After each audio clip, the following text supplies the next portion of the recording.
Dear, dear friends, welcome our channel.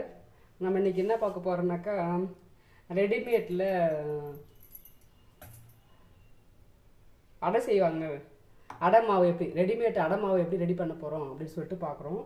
இப்போ இதுக்கு தேவையான பொருள்லாம் எடுத்து வச்சிருக்கேன். இந்த டம்ளரில் ஒவ்வொரு டம்ளர் எடுத்து நம்ம வறுத்துக்கலாம். ஃபஸ்ட்டு துவரம் பருப்பு எடுத்துக்கிறேன்.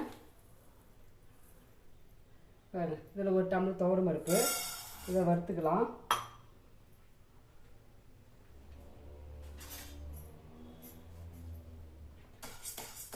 இது நல்லா கொஞ்சம் மீடியம் ஃப்ளேமில் வந்து வச்சு நல்லா கொஞ்சம் கருப்பாக்காத அளவுக்கு நல்லா நம்ம வறுத்து எடுத்துக்கலாம்.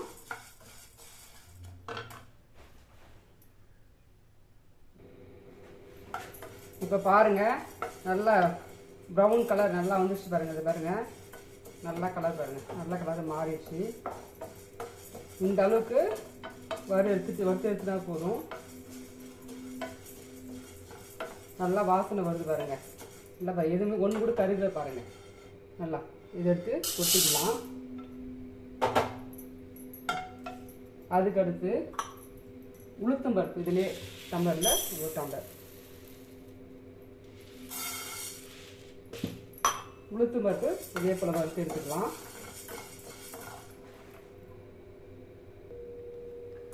ஸோ வேலைக்கு போகிறவங்க அது மாதிரிலாம் டைம் இருந்து அதில் பருப்பு வந்து ஊற வச்சு அலசி அடை செய்ய முடியாது அப்படின்னு இருக்கவங்களாம் என்ன பண்ணலாம், லீவு நாளில் வந்து இந்த மாதிரி இதை ரெடி பண்ணி ப்ரிப்பேர் பண்ணி வச்சுட்டோம்னாக்கா ஒரு அரை மணி நேரத்துக்கு முன்னாடி நம்ம என்ன பண்ணலாம், மாவை கரைச்சி வச்சுட்டு ஒரு அரை மணி நேரம் கழித்து நம்ம அடை செஞ்சால் சூப்பராக இருக்கும். அது கார சட்னி தான் செஞ்சால் ரொம்ப டேஸ்ட்டாக நல்லாயிருக்கும். இப்போ அதை தான் நம்ம ரெடி பண்ணிட்டு இருக்கோம். இந்த சேனலை பார்க்குறவங்க எல்லாருமே லைக் பண்ணுங்கள், பிடிச்சிருந்தா லைக் பண்ணுங்கள், ஷேர் பண்ணுங்கள், சப்ஸ்கிரைப் பண்ணுங்கள் ஃப்ரெண்ட்ஸ். ரொம்ப முக்கியம், அதை சப்ஸ்கிரைப் பண்ணுங்கள் பாருங்கள். அதுக்கடுத்து இது ரெண்டு வந்து உளுத்தம் பருப்பு வறுத்தாச்சு. லைட்டாக கொஞ்சம் கலர் மாறணும்.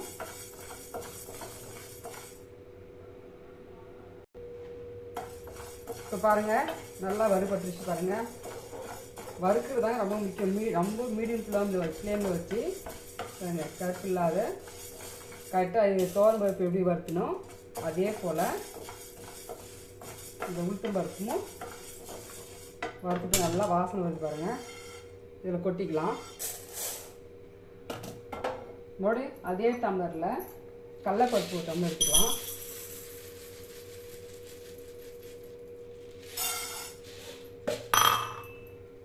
இப்போ இதை வறுத்துக்கலாம்.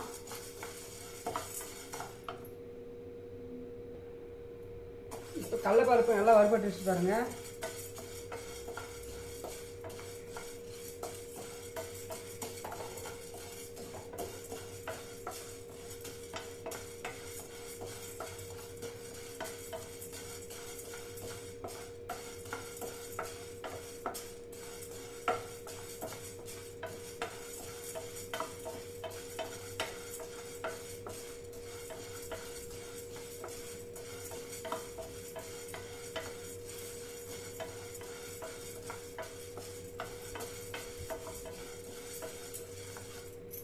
நல்லா ஒரு பொடி பிடிச்சிருப்பாங்க, கொட்டிக்கலாம். இப்போ அதே டம்ளரில் பாசி பருப்பு ஒரு டம்ளர் எடுத்துக்கணும் பாருங்கள். இன்னும் வறுத்து எடுத்துக்கலாம். இது நல்லா பொன்னுரெல்லாம் நல்லா வறுத்து எடுத்துக்கலாம். வறுபட்டோம்.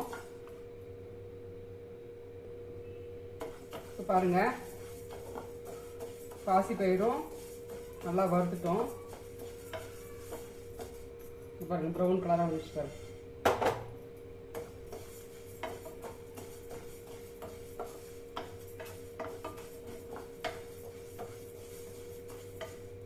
இது இதில் கொட்டிக்கலாம். இதில் பாருங்க, அதே போல் டம்ளரில் டிஃபன் அரிசி ஒன்றும்,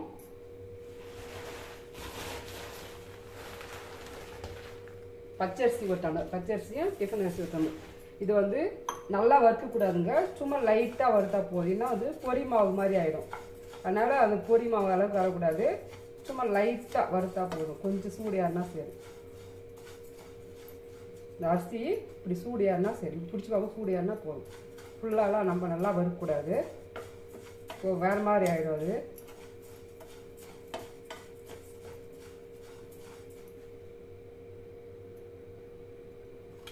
பாருங்கள் அரிசி இப்படி சுட்டு எடுத்து பார்த்தா கையில் சூடு ஆனால் சரி, அந்த அளவுக்கு போதும்.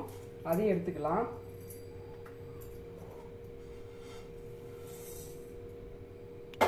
இப்போ இது கூட பாருங்க காஞ்ச மிளகா ஒரு 12 எடுத்து வச்சுருக்கேன். 15 மிளகா போட்டுக்கலாம். காஞ்ச மிளகா இது நல்லா வறுபட்டோம். சும்மா வெறும் வானாலே சும்மா வறுட்டோம்.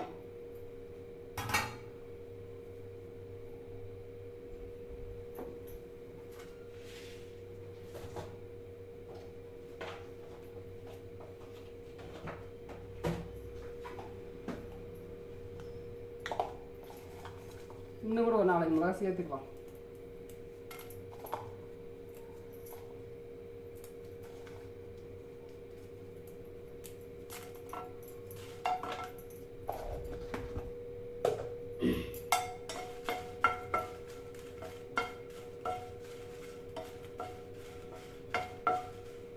நல்லா வறுபட்டுச்சு பாருங்க. இந்த ஸ்டேஜில் பாருங்க ஒரு பிடி காஞ்சி கருவேப்பிலை தான் எடுத்து வச்சுக்கிறோம். நம்ம இதுதான் போகிறோம். ஒரு பிடி காஞ்சி கருவேப்பிலையும் அதுக்கடுத்து சோம்பு ஒரு ஸ்பூன் எடுத்து வச்சுக்கிறேன் பாருங்கள். சோம்பு, காஞ்ச கருவேப்பிலை, மிளகாய் இது மட்டும் வைக்கணும். இப்போ வந்து இது இருக்கிற சூடுலேயே எனக்கு போட்டா போதும். அதனால் இதை கேஸ் ஆஃப் பண்ணிக்கலாம். இப்போது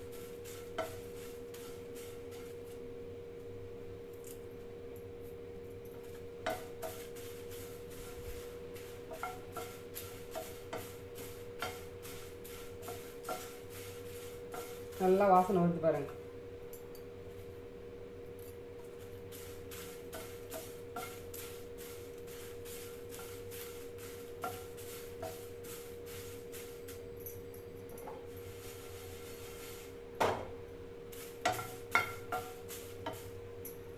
இதையும் இதில் கொட்டிக்கலாம்.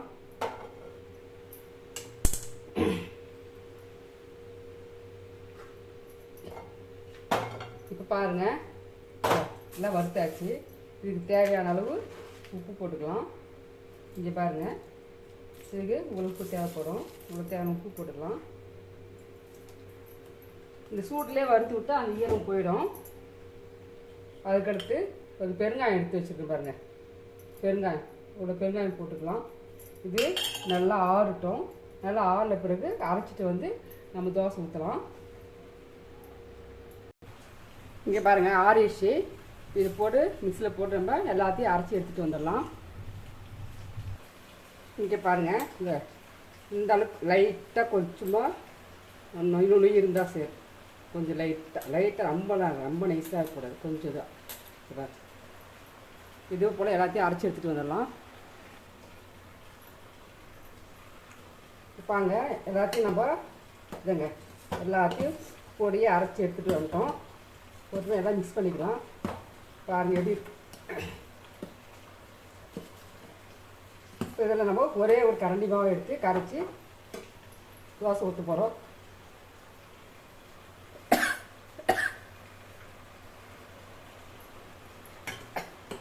ஒரு கரண்டி எடுத்துக்கணும். நீங்கள் பாருங்கள், இந்த மாவு கஷ்டம் பாருங்கள்.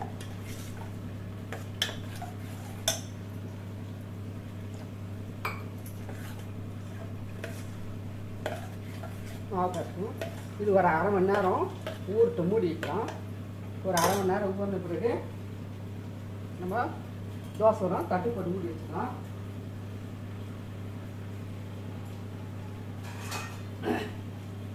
ஒரு அரை மணி நேரம் ஊற்றும். காட்டு இப்போ வாங்க நம்ம இதை தவா வச்சுட்டோம். தோசை ஊற்றிக்கலாம்.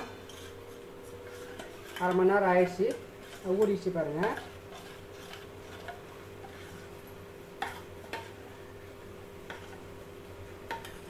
தவா காயட்டும்.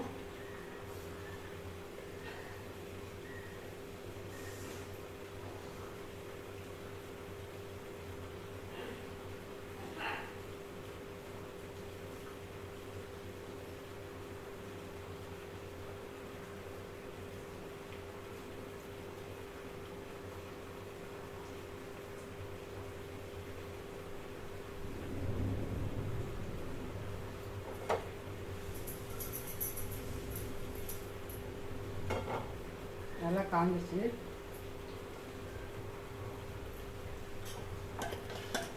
நான்ஸ்டிக்கு தான் அப்படியே ஊற்றிக்கலாம். ஊற்றிக்கலாம் பாருங்க. ஒரு கரண்டி எடுத்து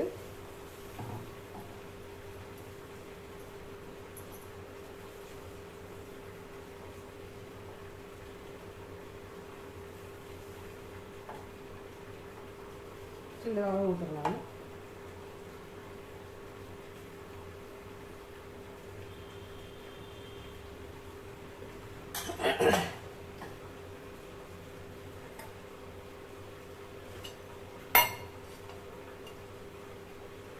சுற்றி எண்ணெய் ஊற்றலாம்.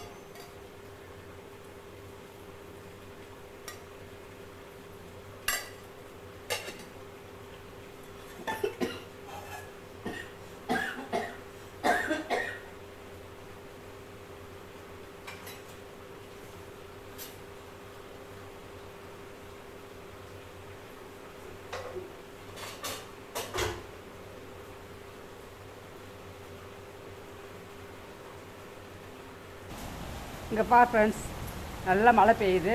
இந்த மழைக்கு தகுந்த மாதிரி நல்லா சூடாக அடை சாப்பிட போகிறோம். பாருங்கள், நல்லா மழை பெய்யுது பாருங்கள். சத்தம் கேட்குதுங்களா? இட்லி போட்டுக்கலாம்.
ஃப்ரெண்ட்ஸ், அடை வந்து ரெடி ஆகிடுச்சு.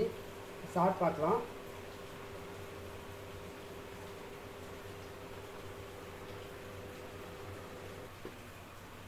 இது பாருங்கள், சுற்றி நல்லா மொறு மொறு வந்து பாருங்க. நல்லா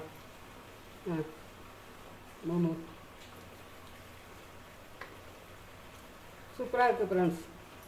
லைக் பண்ணுங்கள், ஷேர் பண்ணுங்கள், சப்ஸ்கிரைப் பண்ணுங்கள். ட்ரை பண்ணி பார்த்துட்டு எப்படி இருக்குன்னு சொல்லிட்டு எனக்கு கமெண்ட் பண்ணுங்கள். அப்போ தான் தெரியும்.